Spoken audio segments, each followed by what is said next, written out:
62.84 કરોડના ખર્ચે નિર્મિત કતારગામના રત્નમાલા બ્રિજનું કેન્દ્રીય મંત્રી સી.આર. પાટીલના હસ્તે ભવ્ય લોકાર્પણ.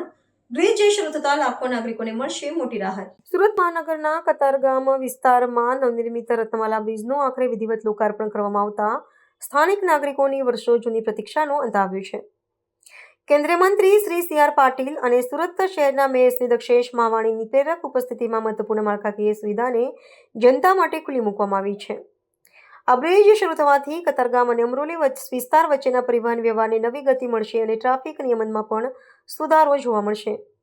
અંદાજિત ₹62.84 કરોડના જંગી ખર્ચે તૈયાર થયેલો આ બ્રિજ સુરતના અત્યંત ગીચગણાતા વિસ્તારોને જોડતી મહત્વની કડી સમાન છે. કતારગામ અને અમરોલી વચ્ચે દરરોજ લાખોની સંખ્યામાં વાહનોની અવરજવર રહેતી હોવાથી અહીં ટ્રાફિક જામની ગંભીર સમસ્યા સર્જાતી હતી. આ બ્રિજ કાર્યરત થવાથી હવે લાખો વાહન ચાલકોના સમય અને ઇંધણની બચત થશે તેમજ નોકરિયાત વર્ગ અને વિદ્યાર્થીઓને દૈનિક મુસાફરીમાં પડતી હાલાકીમાંથી કાયમી મુક્તિ મળશે.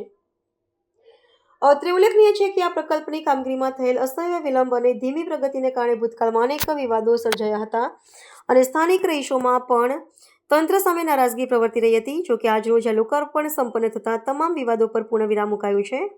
બ્રિજ ખુલ્લો મુકાતા સમગ્ર વિસ્તારમાં રાહતની લાગણી ફેલાઈ છે અને વિકાસની આ રફતારથી શહેરીજનોને વધુ સુખકારી પ્રાપ્ત થશે તેવી આશા વ્યક્ત કરવામાં આવી છે.